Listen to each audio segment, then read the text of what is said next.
She invested her entire savings into a business everyone said would fail. A Somali entrepreneur's big risk.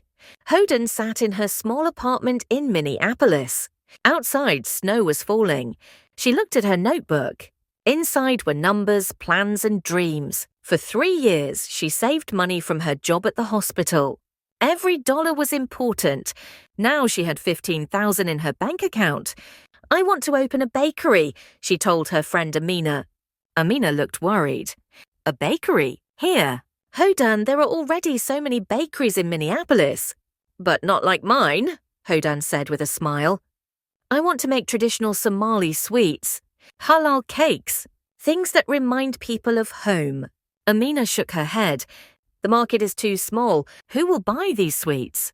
"Market demand means how many people want to buy your product. I don't think enough Somali people here will spend money on expensive cakes." Other friends said the same thing. Her cousin said, "You will lose everything." Her neighbor said, "It's too risky." Even her mother called from Somalia and said, "Please be careful with your money." But Hodan didn't listen.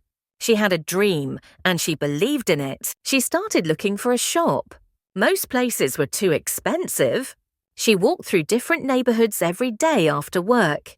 Finally, she found a tiny shop on a quiet street. The rent was $800 per month. It was old and needed cleaning, but it was perfect. "I'll take it," she told the landlord. The next week, Hodan used all her savings. She bought second-hand equipment from a bakery that was closing. An old oven cost $2,000. A big mixer cost $1,500. She bought pans, trays, and ingredients. She painted the walls herself. She cleaned every corner.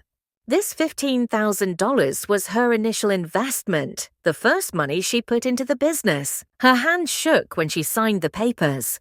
What if everyone was right? What if she failed? On opening day, Hodan woke up at 4 a.m. The bakery was cold and dark. She turned on the lights and started working. She made baklava with pistachios. She made basbousa, a sweet semolina cake. She made halwa, the traditional Somali candy. The smell filled the shop. At 8 a.m., she opened the door. She waited. 1 hour passed. No customers. 2 hours passed. Still no one. Finally, at 11 a.m., an old Somali man came in. He looked around and smiled.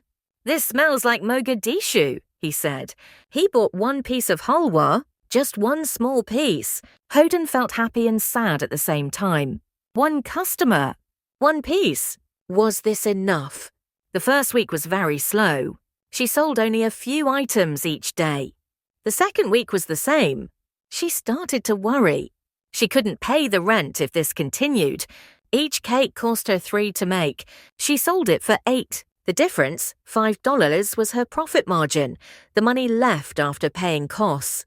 But if she didn't sell enough cakes, even a good profit margin wouldn't save her business. Maybe everyone was right. Maybe there wasn't enough market demand. But Hodan didn't give up. Every morning she woke up at 4 a.m. Every day she baked fresh sweets. She smiled at every customer. She remembered their names. She asked them what they liked. These small actions were important for customer retention, keeping customers happy so they come back again and again. One cold morning in November, something changed. A young woman came into the shop. She had a camera and a big smile. "Hi, I'm Sarah. I write a food blog about hidden restaurants in Minneapolis. Can I try some of your sweets?" Hodan's heart jumped. "Yes, of course. Please sit down." Sarah tried the baklava, then the basbousa, then the halwa. Her eyes got bigger with each bite. "This is amazing," she said. "Can I take photos? Can I write about your bakery?" "Yes, please," Hodan said. "Before we continue, I want to ask you something. If you're enjoying this story and learning new English words, please subscribe to this channel and give this video a like. It really helps us make more stories like this one for you. Thank you." 3 days later, Sarah posted her review online. She wrote, "The best hidden gem in Minneapolis. Authentic Somali sweets that will change your life." The next morning, Hodan arrived at the bakery at 4 a.m., as usual. But when she opened the door at 8 a.m., there was a line of people outside. 10 people, then 20, then more. "Are you Hodan?" they asked. "We read about your bakery online." She couldn't believe it. People bought everything. The baklava sold out. The basbousa sold out. By noon, she had nothing left. "I'm so sorry," she told the customers. "Please come back tomorrow." The next day, she made double the amount. It sold out again. The bakery went viral on social media. People shared photos. They wrote reviews. They told their friends. Hodan worked harder than ever. She woke up at 3 a.m. Now, she hired her friend Amina to help. Then she hired another person, then another. The tiny shop became too small. After 6 months, she moved to a bigger location. She bought new equipment. She created a menu with 20 different items. Now Hodan was scaling her business, making it bigger and growing it into something larger. This is what every small business owner dreams of. 1 year later, Hodan had 5 employees. People came from across the city to visit her bakery. She started selling online too. She created a website. She offered delivery. But she never forgot the most important thing, her customers. She remembered their names. She asked about their families. She made them feel at home. Her customer retention strategy worked. People didn't just buy once, they came back every week. Amina, who once said the market was too small, now worked as the manager. "I'm sorry I didn't believe in you," Amina said one day. Hodan laughed. "It's okay. Sometimes we need to believe in ourselves first." 2 years after opening, Hodan had 2 bakery locations. She employed 15 people. She was featured in newspapers and on TV. People called her a success story. But Hodan never forgot that first customer. The old man who bought 1 piece of halwa. The man who said her shop smelled like Mogadishu. Success wasn't just about money for Hodan. It was about creating something that made people happy. Something that connected them to their memories, their culture, their home.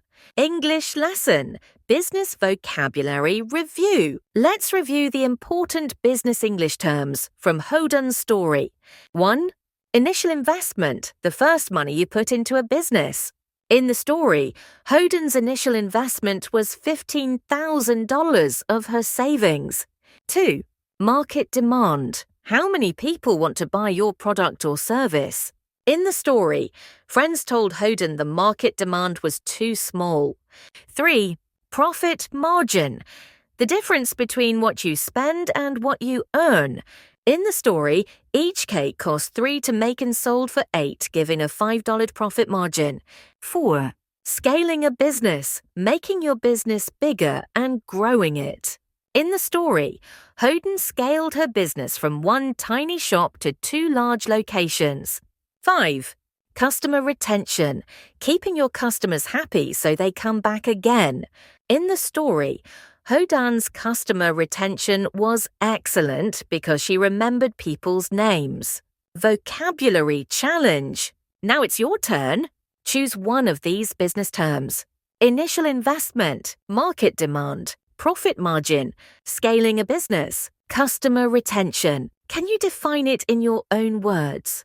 Write your answer in the comments below. Take a moment to think about it. How would you explain this term to a friend? Try to use simple English just like we did in this story. Hodan's story teaches us that sometimes the biggest risk brings the biggest reward. When everyone says no, your yes can change everything. If you want another calm African story to improve your English, the next one is already waiting. Just tap one on the screen.